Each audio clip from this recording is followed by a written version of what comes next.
we're in this valley. It's just surrounded by beautiful mountains, and the skies are amazing. Just, just spiritual. I was walking just through this neighborhood at night, and there's this beautiful, full moon, and it was enormous.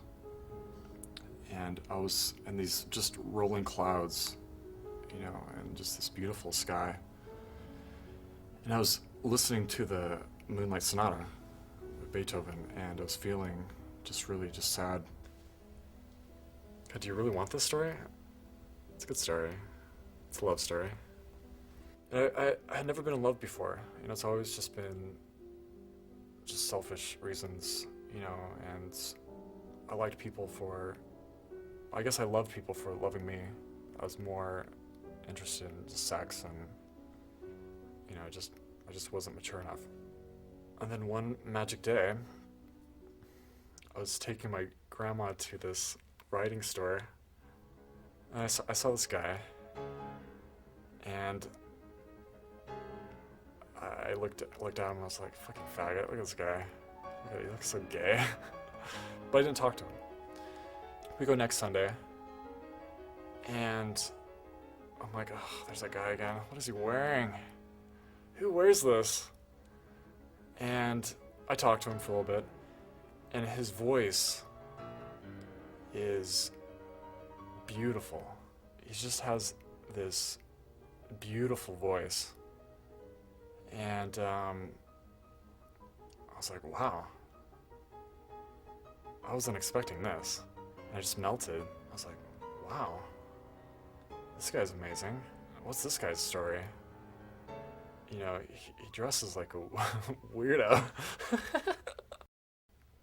Grandma and I left. I was feeling enchanted.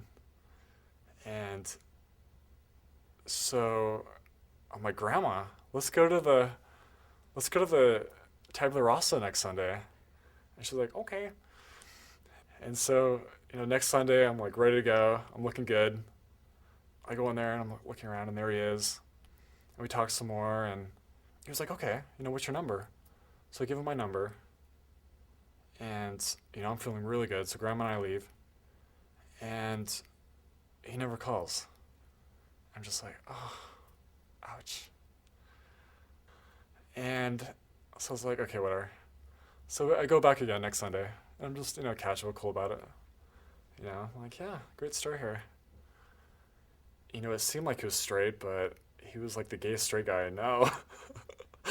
And so, just his interests and his style. So, he gives me his number. And, I was feeling good that day too. I'm like leaving with Grandma, and I'm just like on fire. I'm just like, like grabbing this number, like in the fist of my hand, just like, connection.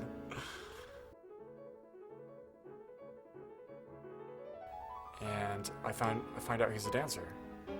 I went to see his piece one night. It was amazing. He was an amazing dancer.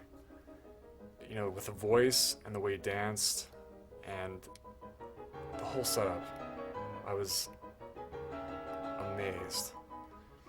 And so we became really good friends.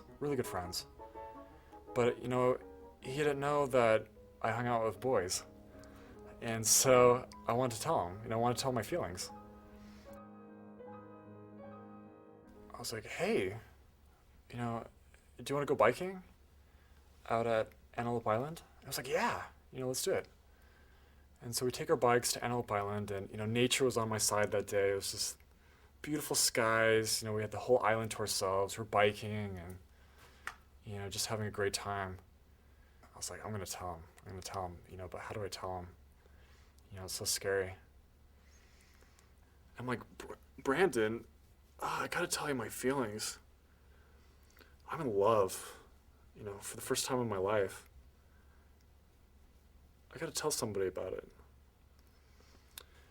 And it's like, okay. I'm like, I've just never had these feelings before. They're such like pure, beautiful feelings to me. Who is it? Because we all of a sudden we have like mutual friends and stuff.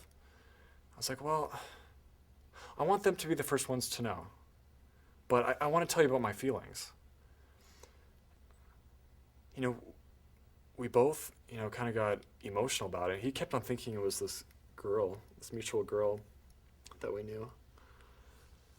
But he thought it was beautiful. He was just like, wow, that's beautiful. That's something that I want. And he understood the feelings. He understood like what I was feeling. And, he saw the beauty in that. I've never, I was so just, I wasn't selfish about it. I wasn't like, oh, what can I get from this relationship? The scale, what could I give or take? I was just like really compassionate, towards this person, and, just loved him, with all my heart. I was like, do you know who it is? And he was like, is it, this girl? I'm like, no, Brandon, it's you. These feelings I have are for you. He was like shocked, because he went from third person of me talking about somebody else to like first person, but he understood the feeling. He didn't say anything. He was just shocked. He had no idea.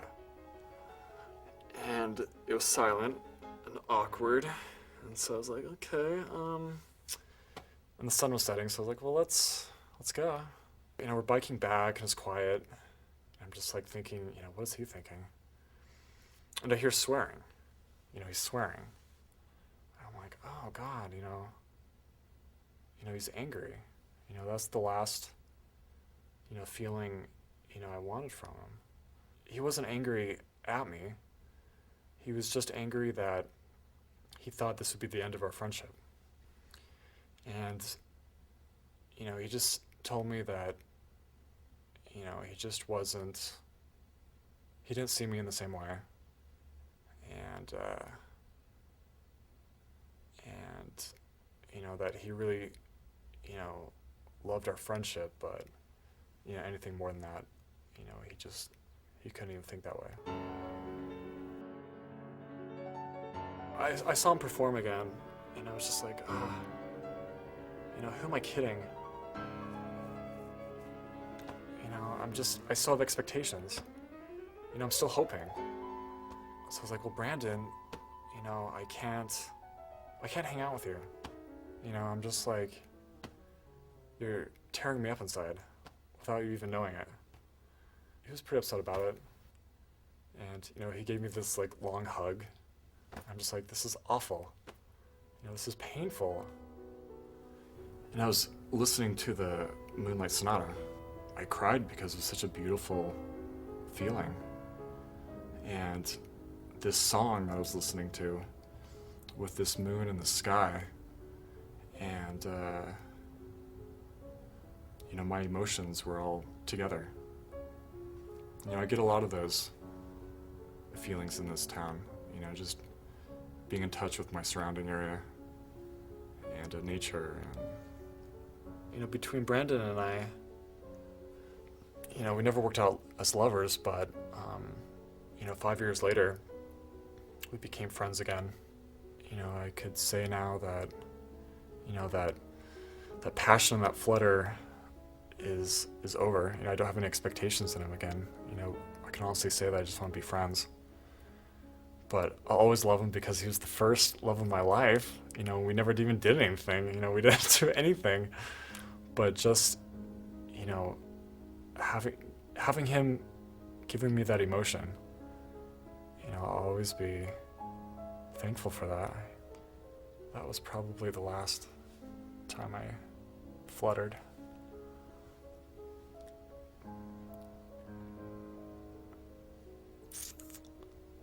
That's the end of that story.